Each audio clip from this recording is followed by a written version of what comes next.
Thank you. Terima kasih. Apa kabar saudara-saudara? Saya sudah biasa dengan sama apa kabar sih. Shalom saudara-saudara. Tadi Rasul akal shalom ya. Kita kayak di Israel ya. Jadi saya punya 2 sesi di pagi sampai siang nanti. Kemudian sore kita ada 1 sesi lagi. Jadi selalu itu. Jadi yang pertama kan kita bahas tema yang diberikan kepada saya adalah menggembalakan kota bersama-sama. Itu tema yang pertama ya. Gimana kita mengembalakan kota secara bersama-sama. Mungkin entah mengapa tiba-tiba katanya jadi menggembalakan kota ya. Kenapa enggak yang lain gitu? Kenapa menggembalakan namanya itu? Ya, itu kata penting. Tapi tidak apa-apa, kita akan lihat lebih dahulu beberapa hal yang jadi saya akan ambil waktu mungkin 10 menit pertama, 15 menit pertama menunjukkan pada saudara tentang perhatian Tuhan terhadap kota. Yang kemudian yang kedua adalah seorang setuju apa tidak, tapi semakin lama saya ada dalam pelayanan, semakin lama saya bergerak bersama dengan tubuh Kristus, semakin saya yakin, ini yang saya yakini, bahwa bahkan panggilan pribadi saudara pun itu harus terhubung dengan kota saudara. Kalau saudara tidak bisa menghubungkan hal tersebut, agak susah saudara akan mencintai kota saudara. Sebab memang ternyata betul. Nah, kita akan mulai dari sini terlebih dahulu, dan kemudian perlahan-lahan kita akan build up sampai kita kemudian sampai kepada bagaimana kita menggembalakan kota kita. Ya, yang pertama adalah gereja itu punya 4 ekspresi utama sesuai Alkitab Perjanjian Baru. Gereja itu punya 4 ekspresi utama. Ekspresi yang pertama kita sebut dengan istilah gereja universal. Itu gereja universal. Gereja universal berarti ya udah nggak ada denominasinya, nggak ada namanya, nggak ada apa-apanya. Udah gereja universal. Marknya adalah kalau kita mempercayai bahwa Tuhan itu adalah Mesias, Anak Allah. Itu penting. Karena disitulah kita menemukan bahwa Yesus menemukan eklesianya. Jadi itu statement yang pertama. Yesus menemukan eklesianya di bumi ini. Matius 16 ayat 18. Ya, dia dapatkan eklesianya. Nah, itu universal. Jadi siapa aja yang percaya bahwa Yesus adalah Mesias Anak Allah yang hidup, dia terkenal sebagai eklesia. Yang kedua, ekspresi yang kedua adalah langsung gereja kota. Itu yang kedua langsung. Jadi gereja universal, langsung gereja kota. Gereja denominasi gimana? Nggak ada di Alkitab. Udah mau sama, memang nggak ada. Jadi nggak ada. Yang ada gereja kota. Jadi yang pertama adalah gereja universal, yang kedua adalah gereja kota. Gereja kota itu terbentuk ketika kerasulan mulai menyebar dari Yerusalem pergi ke Antioquia, kemudian menyebar kemana-mana. Yang paling banyak terjadi adalah orang yang hadir di Kisah Rasul pasal yang kedua. Mereka kembali ke kota mereka, kemudian menjadi perintis jemaat yang sangat luar biasa. Kemudian di mana-mana ada gereja. Wah, itu. Tapi sifatnya city, dikenal dengan city church. Itu tidak perlu dibahas lagi sebenarnya. Itu merupakan manifestasi yang kedua. Nggak ada gereja GBI zaman itu, nggak ada. Nggak ada. Gereja GSJ juga nggak ada. Gereja GKI juga nggak ada. Kalau memang nggak ada. Ini Alkitab. Saya nggak bicara yang lain, saya bicara Alkitab. Baru ekspresi yang ketiga adalah community of believers yang dipimpin oleh penatua. Itu dia. Community of believers yang dipimpin oleh penatua. Itu yang Paulus kumpulkan di Kisah Rasul pasal yang ke-20. Kalau saudara yang belajar eklesiologi akan tahu hal ini. Paulus kumpulkan mereka. Mereka itu adalah penatua-penatua, gembala-gembala istilah yang kita pakai sekarang. Tapi yang dulu dipakai penatua-penatua yang dikumpul bersama dengan Paulus. Dan Paulus menasihati mereka bahwa mereka harus menjaga kawanan. Jadi penatua ini punya kawanan, mereka punya kelompok orang-orang. Kita sebut sebagai komunitas orang percaya pada seperti itu. Komunal itu ekspresi yang ketiga, ya. Itu adalah komunitas orang percaya. Mereka adalah orang-orang percaya yang ada di bawah kepemimpinan seorang penatua. Itu kemudian tersebar di mana-mana. Di Efesus mereka sangat banyak. Itu yang Paulus address. Misalnya Kisah Rasul 20 itu kan terjadi di situ, sudah ketemu Paulus berbicara banyak kepada mereka. Dikumpulkanlah mereka, kemudian Paulus berbicara, mereka harus menjaga kawanan. Kemudian 1 Petrus pasalnya yang kelima, misalnya ayat 1 sampai ayatnya yang kelima memberitahukan kepada kita bahwa itu gereja itu adalah digembalakan, dipimpin oleh seorang penatua. Jarang dibilang seorang, tapi mereka adalah kepenatuan yang sifatnya jamak, presbyteros, tidak pernah satu, tapi beberapa. Disebutlah itu gereja komunitas, komunitas orang percaya. Kapan gereja seperti ini mulai berdiri? Ya, seperti kita ketahui sekarang gedung gereja misalnya, nah itu baru muncul setelah abad yang keempat. Saya tidak akan membahas hal tersebut. Saya cuma bilang ekspresi yang terdekat. Yang keempat, jadi pertama universal, yang kedua gereja kota, yang ketiga adalah gereja komunitas, yang keempat adalah tubuh kita, orang percaya adalah gereja. Itu jelas. Itu ditulis, Paulus menulisnya berkali-kali.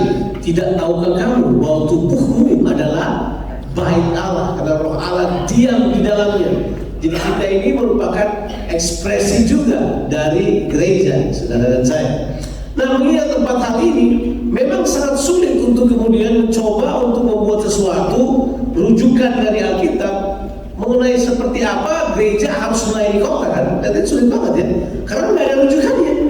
Karena sekarang yang kita hadapi sekarang lebih banyak denominasi. Apa bedanya gereja kota sama gereja denominasi? Gereja kota itu adalah gereja di kota yang bertanggung jawab atas kotanya. Kalau gereja denominasi adalah gereja di semua kota yang bertanggung jawab pada denominasi yang ada di luar kotanya. Itu aja. Ya kan? Maksudnya? Ya saya rasa begitu.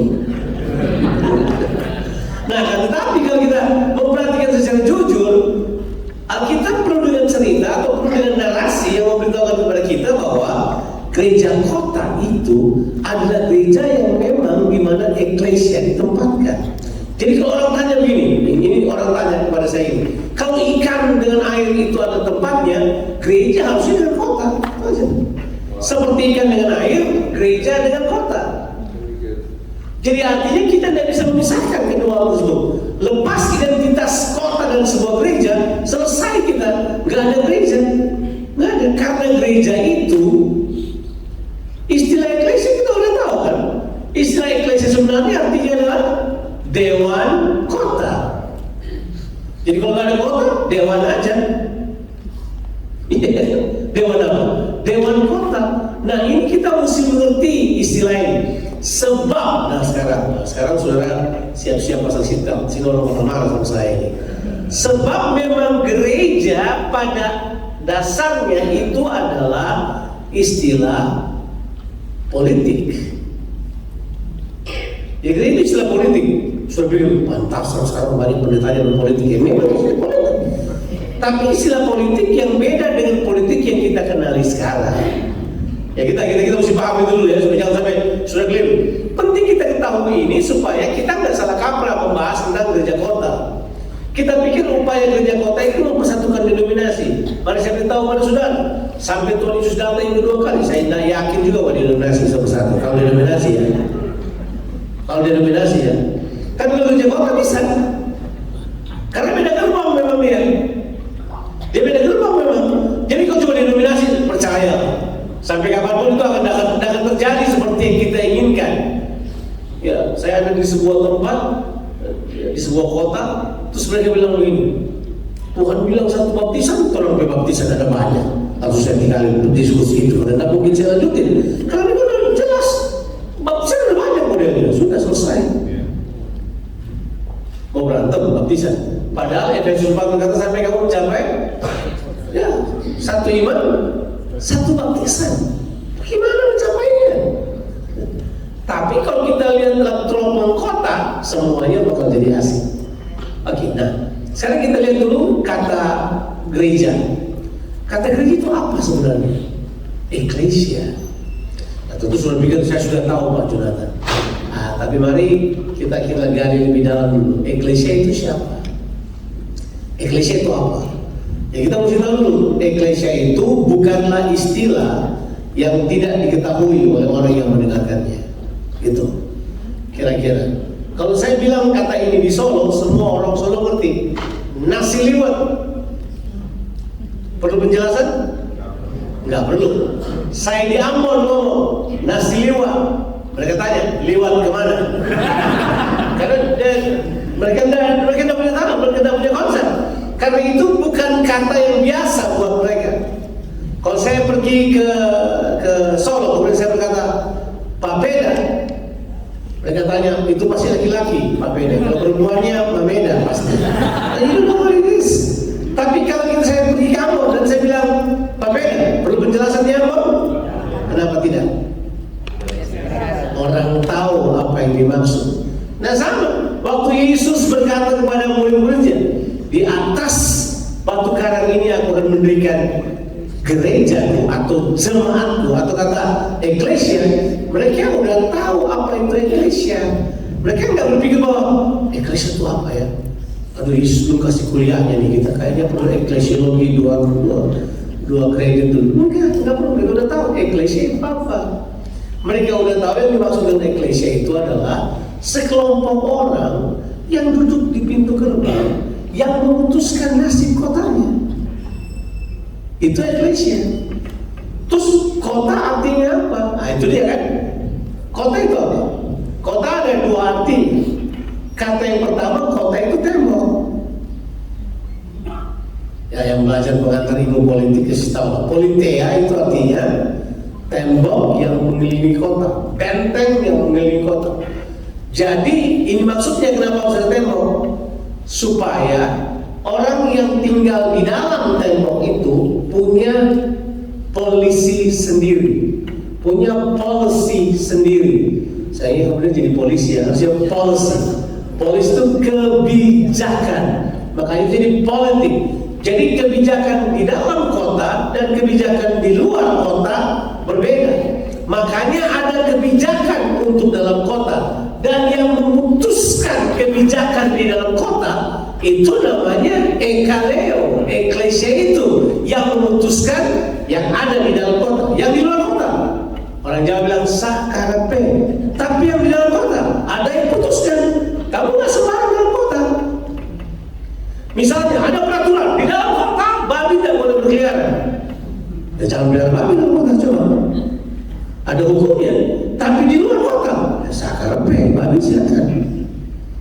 Jadi itu yang kita sebut dengan policy. Jadi kota itu sebenarnya tidak berhubung hanya kota Madiannya apa ya enggak, tapi orang-orang yang punya policy yang sama terhadap sebuah kota. Dan itu diputuskan oleh eklesia.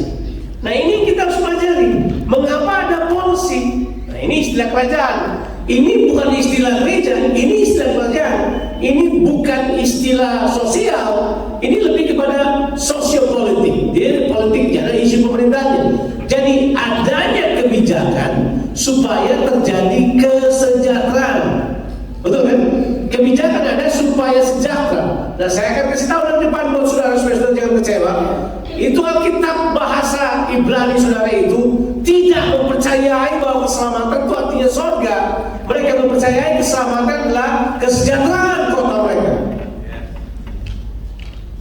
Nah itu kan sudah belajar teologi ayat, tapi jelas pemahamannya mereka adalah yang dimaksud dengan keselamatan, yang dimaksud akan datangnya Raja, Mesias, penebus, apapun namanya itu, tujuannya adalah untuk mensejahterakan kotanya.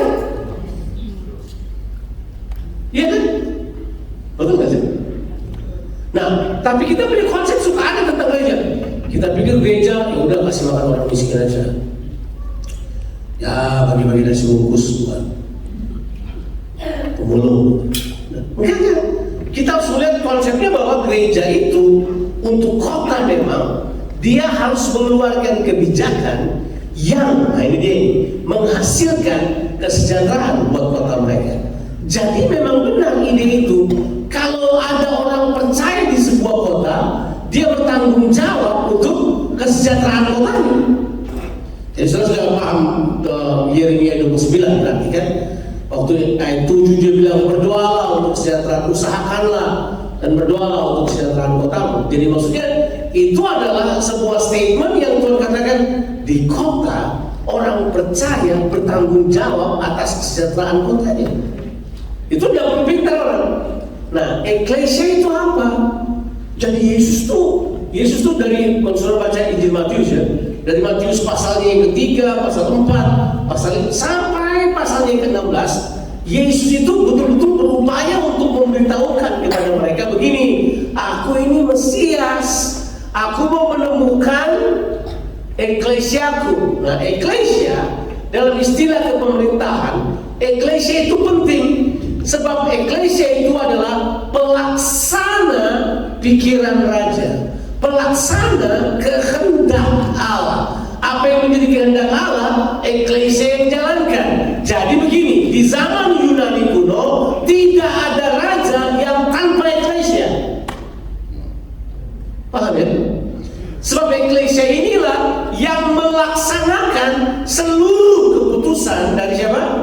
Dari raja. Raja mau apa, eklesia kerjakan. Raja mau ini, eklesia kerjakan. Raja mau menyerang sebuah kota, eklesia kerjakan. Apa saja yang raja inginkan, eklesia yang menjadi pelaksananya.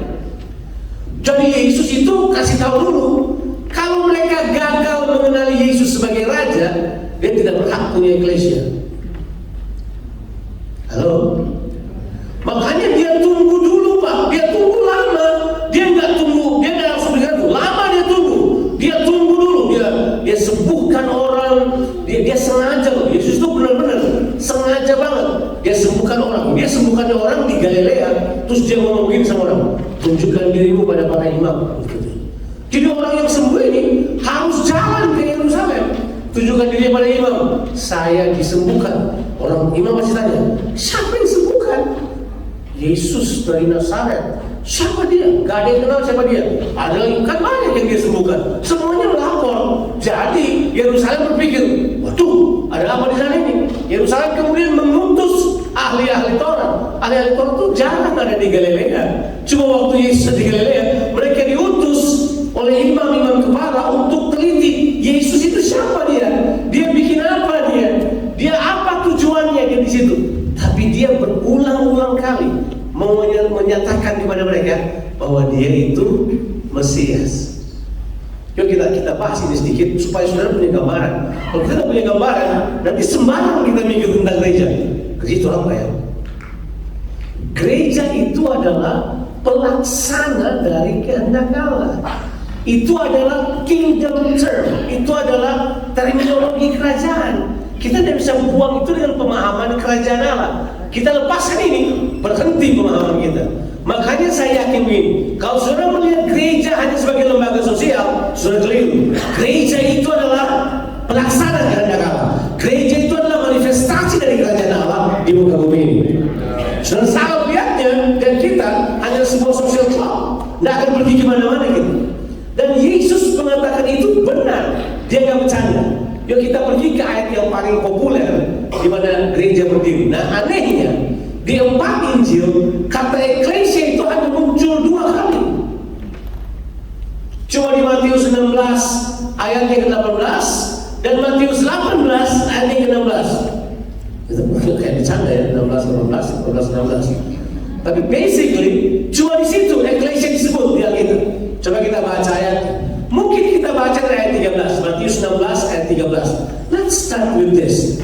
Supaya saudara jangan salah paham mengenai mengapa Yesus menanyakan ini. Saya selalu mendengar pendeta berkhotbah, dia buang aspek ini, padahal aspek ini mungkin adalah aspek yang paling penting. Coba kita mulai dulu. Pasalnya yang ke-16 ayat 13. Setelah Yesus tiba di daerah Kaisaria Filipi. Ini kalau sekarang di kaki Gunung Hermon. Sekarang namanya Banias itu tempatnya ya. Ia bertanya kepada murid-muridnya. Nah, siapa pertanyaannya? Kata orang, siapakah anak manusia itu? Menurut saudara siapa anak manusia? Yang kita yang sudah berpikir dogmatis karena diajarin di sekolah minggu, ya Yesus Pak. Tapi untuk orang di zamannya itu kata anak manusia itu konsep. Itu konsep kerajaan. Itu bukan konsep biasa. Kita mesti tahu dulu ini anak manusia ini apa, supaya kita mengerti apa yang dia cari berikutnya. Jadi Yesus bertanya, menurut kata orang, siapakah anak manusia ini? Menurut saudara siapa? Nah ternyata anak manusia ini adalah konsep mesianis, konsep Mesias dari perjanjian lama. Jadi artinya gini, kalau mau tahu siapa anak manusia, itu bukan lihat pada saat itu, saudara harus mundur ke belakang. Dan cuma ada satu bagian di Alkitab yang mungkin kalau saudara baca, saudara bakal terkejut. Dan saudara bakal tahu Eklesia itu apa kalau baca Daniel pasal yang ke-7.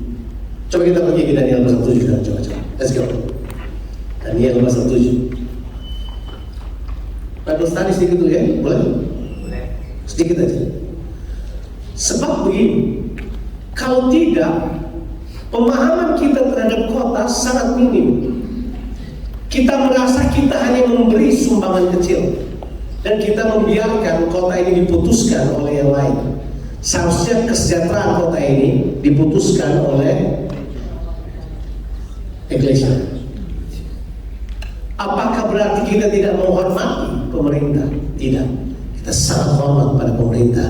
Tapi gereja harus berperan sangat besar untuk hal ini. Bahkan saya beritahu, energi seluruh gereja harus ada di kota. Bukan di perayaan-perayaan ritual. Sebab kita, kekristenan atau kerajaan Allah, bukan agama ritual. Kita agama kehidupan. Kalau saya bicara agama ya, walaupun kita percaya kita bukan agama. Ya, kita bukan agama ritual, tapi kita sibuk habiskan biaya semuanya pada ritual. Kita kurang pada impact sesuai dengan identitas kita. Nah sekarang coba kita lihat. Saya minta tadi kita baca Daniel pasal yang ke-7. Nah, saya tahu banyak yang mengerti kitab Daniel, tapi Daniel 7 adalah Daniel yang paling jarang dikhotbahin. Karena katanya nggak ada hubungannya sama kita. Padahal ayat ini adalah ayat yang paling terhubung dengan kita. Dan di ayat ini Daniel menggunakan istilah perjanjian baru. Not even di perjanjian lama muncul kata-kata ini. Coba kita lihat kitab Daniel. Nah, saya mau baca dari depan. Saya mau baca langsung dari ayatnya yang ayatnya yang ke-13 saya akan baca. Tapi saudara boleh membaca seluruh penglihatannya. Ini tentang penglihatan pertama Daniel setelah pengalaman gua sih. Jadi Daniel tuh kalau saudara baca ayat pasal 1 sampai pasal 6 itu pengalaman kehidupan mereka. Pasal 7 sampai pasal 13 itu nubuatan tentang akhir zaman. Nubuatan tentang lebih cocok akhir zaman apa zaman akhir? Zaman akhir ya, oke itu. Oke. Saya dengar orang berdebat di balik katanya berubah artinya, dia bilang oke. Makanya di sini dibilang begini di ayatnya yang ke-13 saja saya baca. Jadi istilah anak manusia itu ada di sini. Dan ternyata kalau muncul kata anak manusia itu dia tidak selalu muncul sendiri. Dia selalu muncul dengan sekelompok manusia. Nanti kita baca. Coba kita baca dulu ayat 13. Ikutin saya pelan-pelan ya. Aku terus melihat dalam penglihatan malam itu, tampak datang dengan awan-awan dari langit seorang apa? Seperti anak manusia. Nah, ini muncul di kitab Daniel. Dan dari sini rupanya orang mengerti anak manusia ini siapa. Coba kita baca. Siapa ini anak manusia ini? Ia datang kepada yang lanjut usianya itu dan dibawa kepadanya. Jadi di penglihatan Daniel, kata lanjut usia itu berhubungan dengan ancients of days. Itu berarti berhubungan dengan Allah yang Maha Kuasa, ya, yang lanjut usianya itu. Terus kita baca ayat yang ke-14. Kepadanya, kepada siapa? Kepada anak manusia itu diberikan kekuasaan dan kemuliaan serta kedudukan sebagai apa?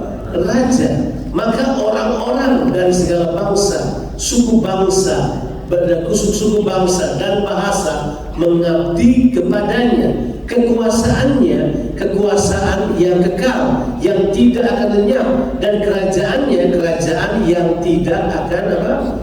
Musnah. Siapa ini? Siapa ini? Ya, saudara membaca otomatis. Saudara bilang ini apa? Tuhan Yesus. Tapi waktu disebut di Daniel, Daniel bikin sopo ini, Pak. Ini adalah anak manusia. Anak manusia ini bilang punya kuasa yang kekal. Nah, kemudian dari Daniel itu, kalau saudara baca kitab Yesaya pasal 9, saudara lebih paham. Seorang anak telah lahir bagi kita, itu kan? Ya, seorang putra telah lahir bagi kita.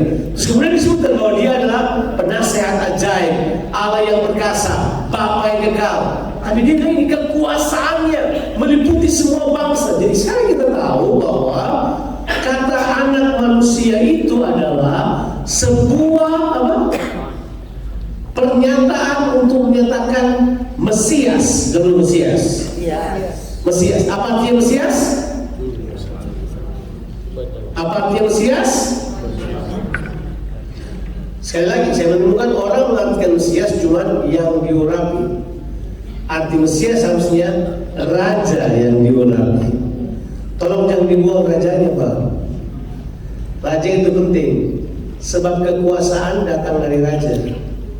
Ya, raja itu penting. Jadi sekarang kita sudah tahu bahwa anak manusia itu siapa? Raja, Mesias. Nah, siapa dia? Dan siapa yang bersama dengan dia? Coba kita baca sekarang ayat-ayat berikutnya. Sekarang kita baca ayatnya yang ke, langsung aja kita langsung baca ayatnya yang ke mungkin kita baca ayatnya yang ke berapa ini anaknya? Kita baca ayatnya yang ke-21.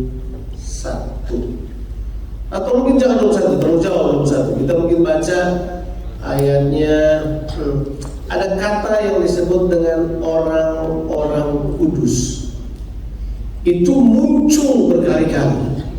Kata orang-orang kudus itu muncul berkali. Kita baca saja langsung ayatnya yang ke-17. Coba kita lihat 17. Oke. Binatang-binatang besar yang 4 ekor itu adalah apa? 4 raja yang muncul dari bumi. Ayat 18 kita baca, sesudah itu ini muncul kata ini. Di perjanjian lama kata ini nggak pernah muncul, Pak.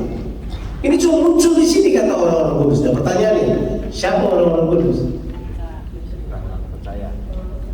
Ya, gereja itu sebutannya adalah orang-orang kudus. Terjemahan Inggrisnya adalah the saint. Itu di seluruh nubuatan. Kalau saudara baca kitab-kitab apokaliptik, itu nggak ada istilah ini. Ini cuma Daniel yang mengatakannya. Sesudah itu orang-orang kudus milik yang maha tinggi akan menerima apa? Apa ini pemerintahan? Kekuasaan. Dan mereka akan memegang apa? Pemerintahan itu sampai apa? So ini bukan pemerintahan sementara, Pak. Ini bukan pemerintahan kecil.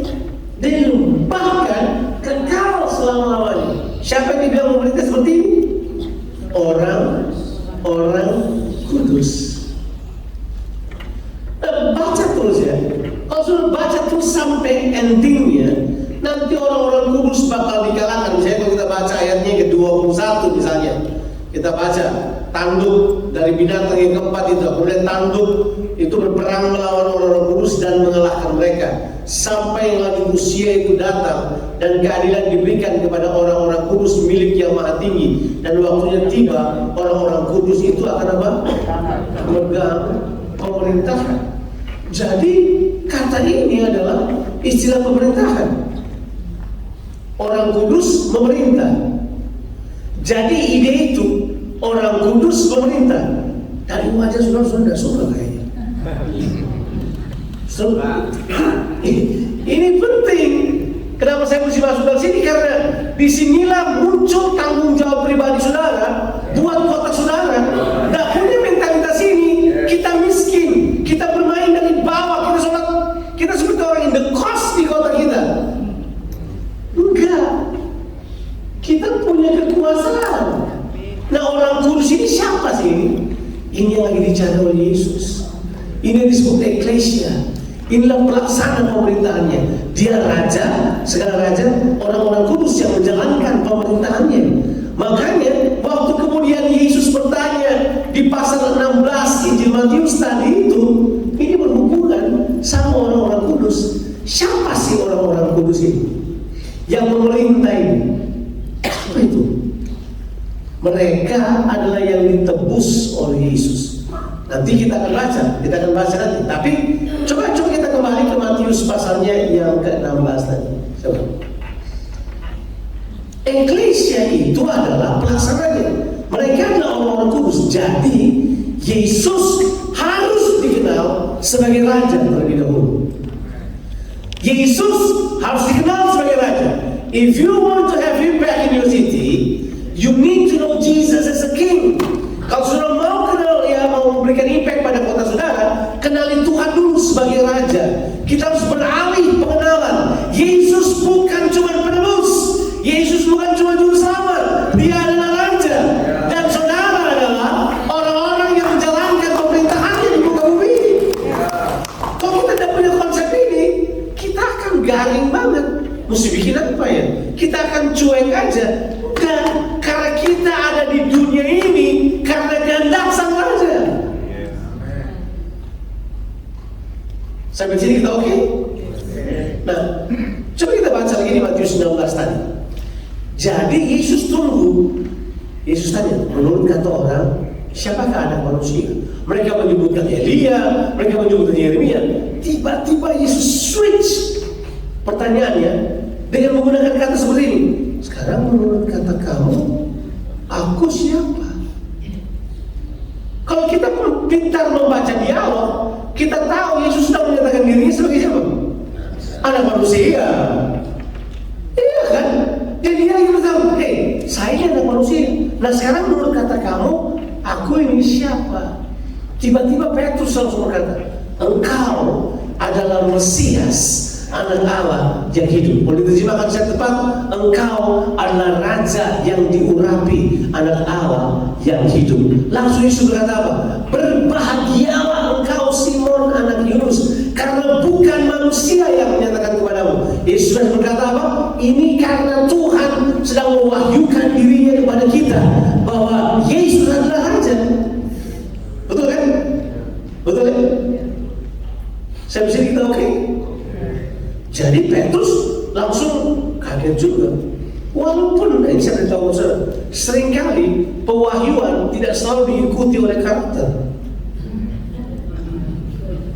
Atau pewahyuan seringkali tidak diikuti oleh kesiapan mental. Itu normal banget.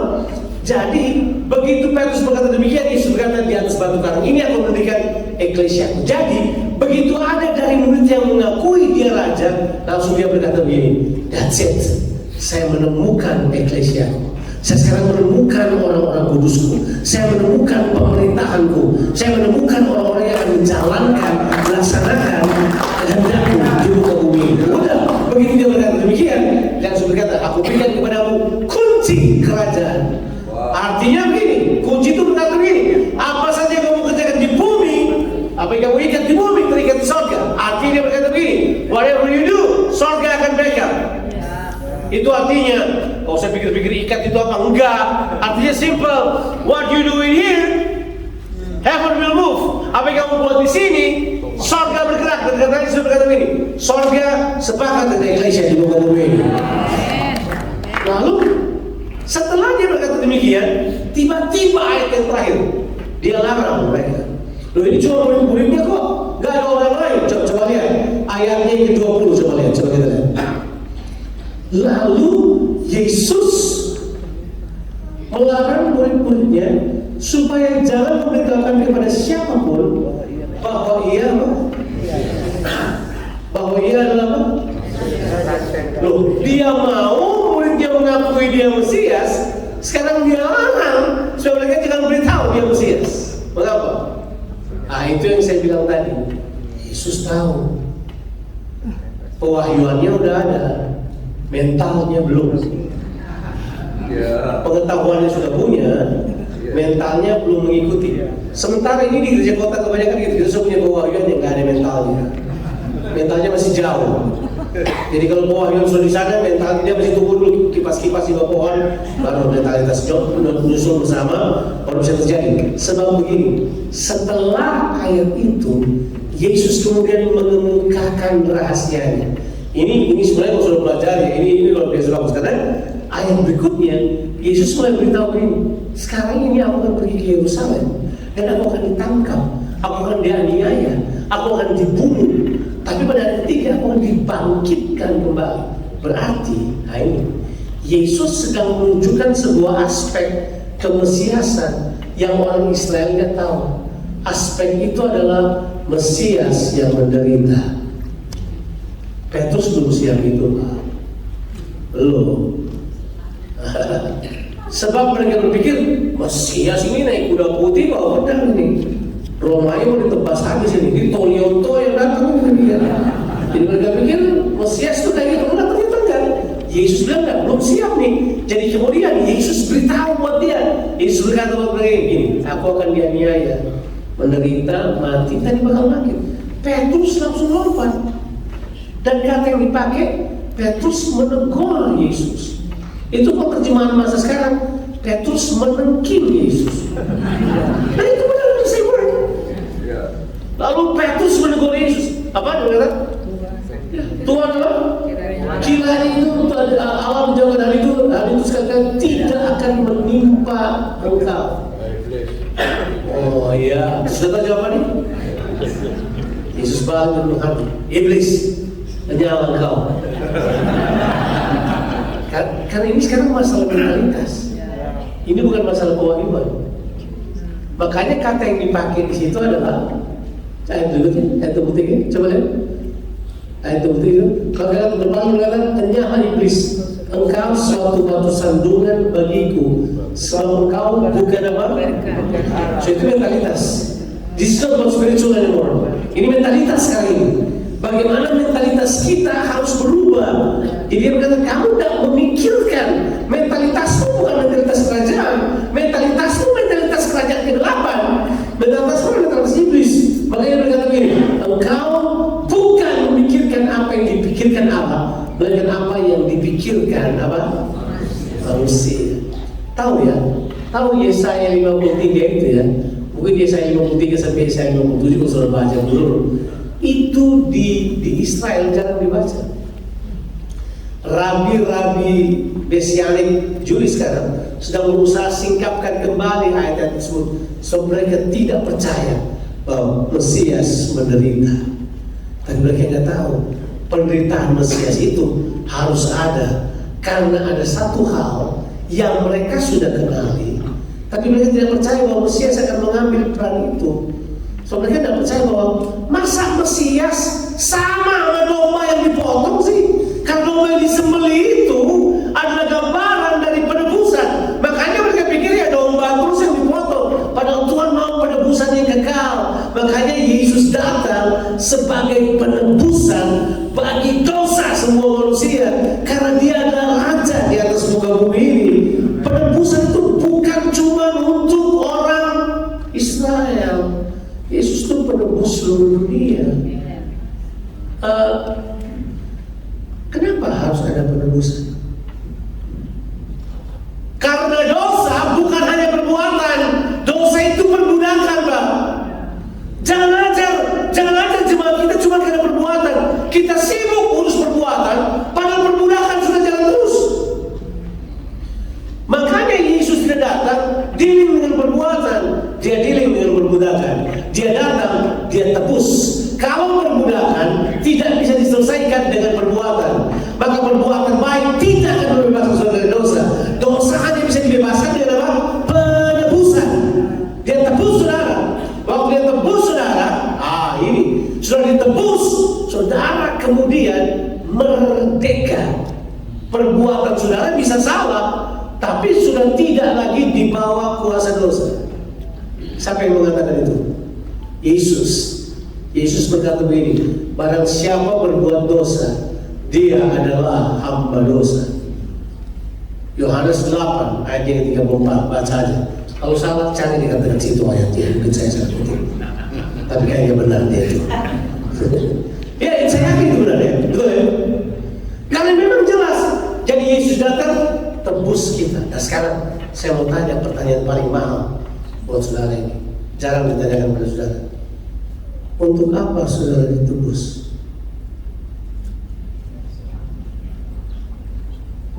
Jawaban murahan adalah supaya kamu masuk surga bersama Yesus. Itu jawaban paling murah yang pernah ada di Alkitab. Bahkan tidak di Alkitab itu sebenarnya. Sebab penebusan tidaklah membawa saudara masuk surga. Itu sudah suka sama saya habis itu. Tapi kalau saudara baca Alkitab baik-baik, tidak. Ya, saya lihat ada ibu lain Matoke di sini. Saya baru pulang dari Manado.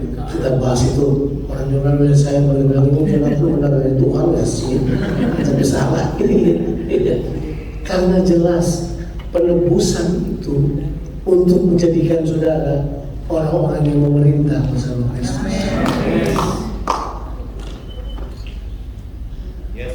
Wah, saya tidak menghakimi sebuah pelajaran, tapi teologi 500 tahun yang lalu telah menyebabkan kita berpikir bahwa orang ditebus masuk surga dan hidup senang-senang di surga. Dan konsep surganya mereka kayak agama lain lagi. Katanya kalau mereka mau Coca-Cola datang sendiri. Kalau mereka mau apel muncul sendiri. Kemudian ada yang layani mereka. Ampun, itu bukan surganya Alkitab itu. Nggak tahu sebenarnya apa itu yang sudah baca. Tadi mana saya beritahu pada saudara, mau tahu tujuan penebusan? Yuk kita baca Alkitab. Ini berarti filmnya udah mau habis nih. Kita Wahyu kita baca sekarang. Langsung kita Wahyu lah, jauh-jauh kita Wahyu ya. Wahyu pasalnya yang kelima, ayatnya yang ke-9 sampai ayatnya yang ke-11. Ini namanya Wahyu ini adalah di mana ada yang membuka materai itu juga bisa gitu kan. Terus kemudian Yesus yang membukanya, anak domba yang membukanya. Kemudian ada yang disebut dengan nyanyian penebusan, Songs of Redemption namanya, nyanyian orang-orang apa? Tebusan. Nah itu mereka menyanyi itu.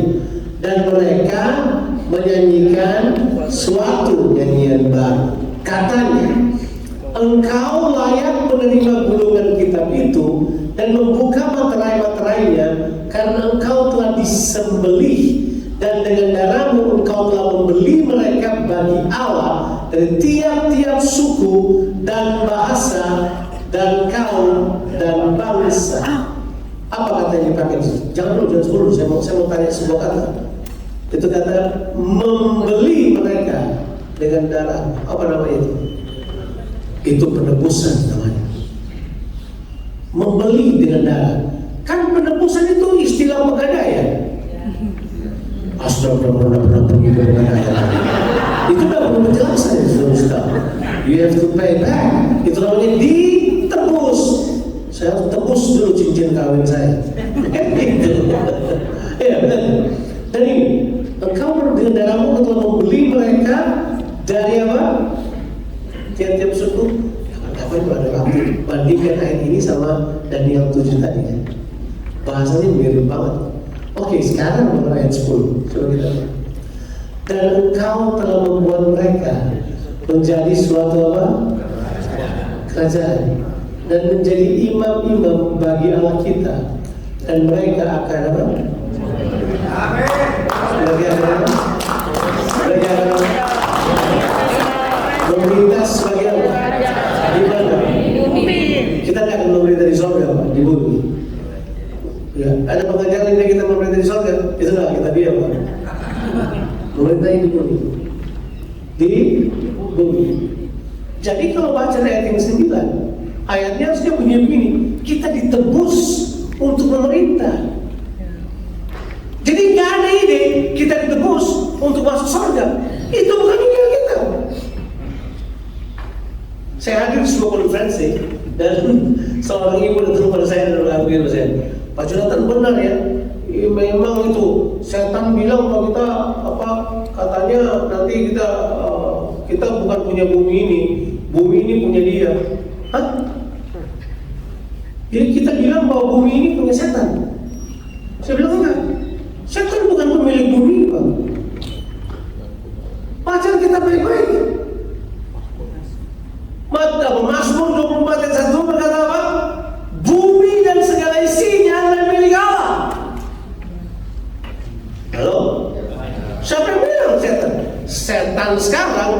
menguasainya. Itu benar.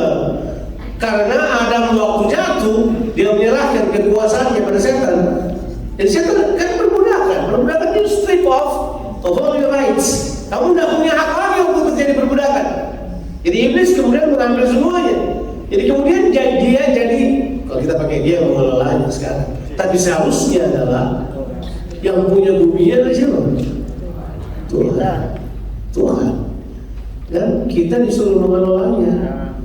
Jadi saya berkata kepada ibu, jadi memang betul Bu, memang iblis maunya kita semua pergi ke surga aja. Selain bumi ini dia ambil aja kan, nggak gitu ya? Ke surga aja kan, pulang aja, pulang segera, kita ekspor segera, pulang, biar bumi dia kelola. Iblis mau nggak ada pengelola di bumi supaya dia yang kelola terus. Sudah wajah sudah lebih tidak suka lagi. Kota, kalau orang percaya tidak berpikir kota sebagai milik Tuhan yang dipercayakan kepada orang percaya, kita tidak akan pernah peduli, kita tidak akan punya rasa memiliki, kita akan berpikir ya udah biar ya hancur kok ada urusan sama gua bakal terbang, gua kan terbang. Kalau susah datang gua pergi. Jadi kita semua mentalitas pergi. Kenapa? Salah paradigma. Salah doktrin.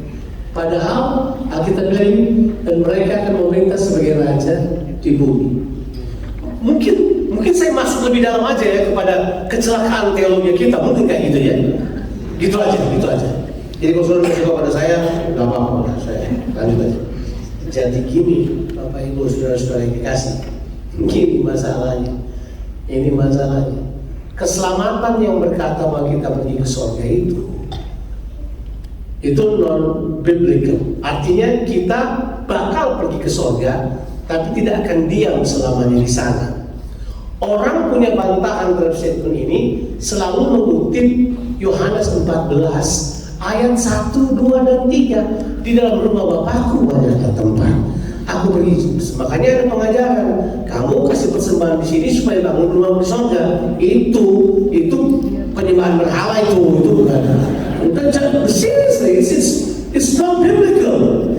Itu seperti orang dia mau bakar duit gitu kan, supaya mereka itu sama seperti orang Toraja potong-potong tendon kan, supaya tendonnya yang antar kita sampai ke Buya, surga. Kalau orang Toraja masih tahu apa yang saya maksudkan. Karena itu konsepnya sebenarnya dia tebus kita supaya kita memerintah bersama dengan dia. Masih kurang ayat ini. Mau ditambah ya? Saya tambah aja lagi. Saya tahu. Waktu Yohanes tulis itu ada penjelasan teologi, saya tidak akan habiskan waktu untuk bahas itu. Tapi ini yang saya katakan kepada saudara. Yohanes kemudian yang tulis Injil Yohanes sama yang tulis kitab Wahyu sama nggak? Sama. Kenapa ya? Waktu dia tulis Injil Yohanes agak berbeda dengan dia tulis ini. Dia lagi menjelaskan bahwa kata yang ditulis itu nggak ada urusan dengan surga, tapi dalam rumah Bapakku banyaklah tempat, dan aku pergi ke sana untuk menyediakan tempat bagimu, dan aku kembali akan membawa kamu ke sana, supaya di mana aku berada, di situ kamu berada. Berarti tujuan kita bukan tempat, tapi Yesus. Paham ya? Itu konteksnya tidak harus surga. Di mana aja Yesus berada. Nah, mau tahu nanti pemerintahan Yesus nanti berakhir di mana? Bumi yang mana? Kita baca. Itu dari wajah. Akan dibaca ikut-ikutan. Nah, ini konsep teologi kita. Orang mati di dalam Tuhan langsung ke surga. Makanya kalau kita hibur orang mati, kita bilang apa? Sampai berjumpa di surga. Sebagai pendeta kita hibur janda dan anak-anak. Kan gak enak kalau kita bilang gini, Bu, kita nggak tahu apa kemana dia.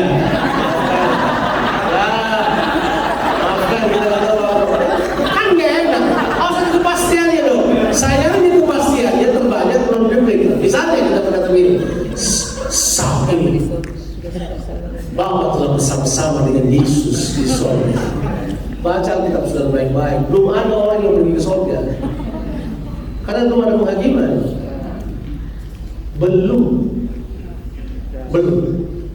Tempat peristirahatan yang lebih enak daripada Hades itu ada, jelas ada. Tapi itu belum surga. Tidak tahu kelihatannya orang. Orang yang dia pergi ke surga, terus dia shopping lagi jalan-jalan. Paulus ke atas pulang tidak lagi cerita, Pak.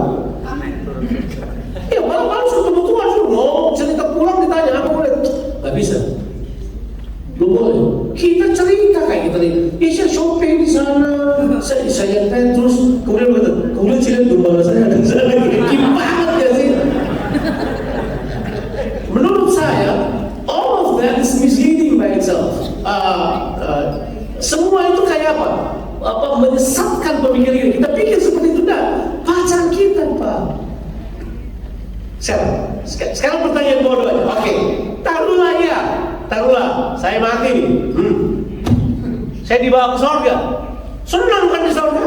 Senang. Katanya rumputnya hijau, kita lari-lari. Oke. Sekarang saya tanya pada saudara percaya kebangkitan gitu?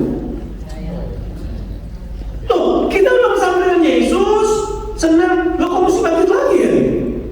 Ngapain bangkit ya? Why? Karena memang kebangkitan itu untuk memerintah bersama Yesus. Tuh dari wajah dia dari bahasa sih. Kita ini tahu nggak? Karena konsep kita nggak jelas, kita dicekokin, itu benar tuh. Kita cekokin angin surga sampai kita lupa realita biblikal yang kita baca tiap hari. Kita anggap semuanya itu adalah sesuatu yang kesana terus. Oke. Saya sudah membayangkan pasti banyak yang bertahan yang berada pasti. Menyerang lagi. Gak usah memusuhi saya. Kalau saudara anggap ini gak benar, udah selesai, gak apa-apa. Nah, sekarang coba lihat ya. Dibilang kita memerintah sebagai raja di bumi. Coba sekarang kita pergi ke Wahyu 20. Wahyu 20, mungkin ayatnya ke-6. Jadi ini ada kebangkitan. Jadi orang yang mati nanti bakal bangkit. Setuju bakal bangkit ya? Kita mati dengan pengharapan kita akan dibangkitkan. Dan ya, berbahagia dan kuduslah ia yang mendapat bagian dalam kebangkitan yang pertama itu. Kematian yang kedua tidak berkuasa lagi atas mereka, tapi mereka akan menjadi apa? Dari Kristus. Dan mereka akan apa? Pemerintah sebagai raja lagi. Jadi setelah kebangkitan, pemerintahan lagi. Jadi ide ini lebih banyak daripada ide masuk surga. Coba kasih tahu satu ayat di Alkitab yang beritahu ada orang yang pergi ke surga memang kecuali Paulus. Ada itu. Ide ini lebih banyak. Oke, saya bahas 1000 tahun awalnya aku terserah. Oke, setelah itu Wahyu 21 mencatat langit bumi baru. Langit bumi baru semua ada. Dia bilang laut tidak ada lagi. Terus kemudian terjadilah Yerusalem kota Allah itu turun ke bumi. Ya kan? Wahyu 1 ayat 1, 2, 3 beritahu ini. Terus sekarang kita tempatnya di mana? Di bumi. Bersama Yesus. Makanya kata itu muncul. Lalu coba kita baca Wahyu 21 deh. Wahyu 21 ayatnya saya tinggal 2 menit. Coba Wahyu 21 ayatnya berapa? Oke, ayat 1, 2, mungkin ayat 1, 2, 3 kali. Aku melihat langit baru, bumi yang baru, sebab langit yang pertama dan bumi yang pertama telah berlalu dan laut pun tidak ada lagi. Nah, nanti kalau makan udang tak bisa lagi nanti sana. Dan aku melihat kota yang kudus, Yerusalem yang baru turun dari surga dari Allah, yang berhias bagian pengantin perempuan yang berdandan untuk suaminya. Ayat yang ketiga baru muncul kata ini. Lalu aku mendengar suara yang nyaring dan kata itu berkata, lihat, kemah Allah ada di tengah-tengah manusia dan ia akan diam bersama-sama dengan mereka. Mereka akan menjadi umatnya dan akan menjadi apa? Di mana kejadian ini? Di bumi yang baru. So turun dari surga ke bumi. Oke. Apa yang terjadi setelah itu? Kita juga diajar ini. Saya ini pengajar pujian penyembahan lama sekali di sekolah kita tahu. Saya pengajar pujian penyembahan yang paling disukai. Jadi bisa jadi saya belajar sama, tapi tetap suka aja. Tapi coba lihat, Kita bilang kita akan memuji Tuhan selama-lamanya di sana. Yang ada lebih banyak istilah daripada memuji Tuhan selama-lamanya, memerintah sama Dia selamanya. Coba kita baca Wahyu 22, ini udah paling terakhir lah. Ini film habis di sini.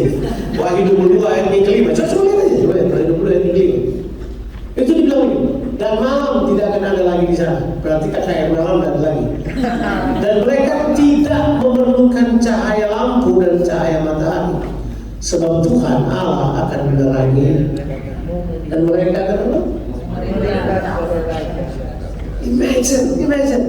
Ide ini jauh lebih banyak. Ide ini lebih banyak dan naratifnya itu jalan terus. Tapi kenapa kita memikirkan sesuatu yang sama sekali lain ya? Jadi memerintah kota itu kata yang penting. Oke, nanti sesi yang kedua saya jelaskan memerintah itu apa. Dan kita selesai.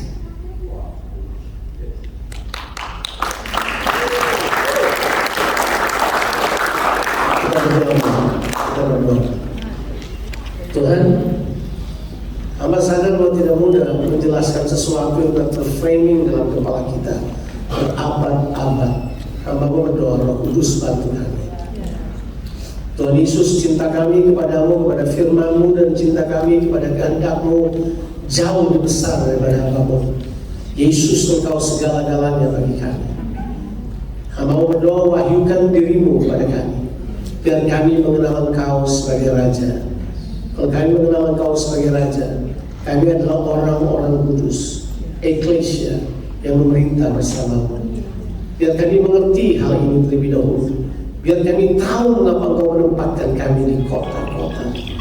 Sebab itu adalah manifestasi daripada kehendak-Mu. Sekarang bicara terus dalam kehidupan kami. Bantu kami untuk memahami lebih dalam lagi sesuai dalam konteks kehidupan kami. Bagi Tuhan semua kemuliaan. Hamba berdoa dalam nama Yesus. Amin. Amin. Mari kita berikan tepuk tangan dulu Bapak Ibu.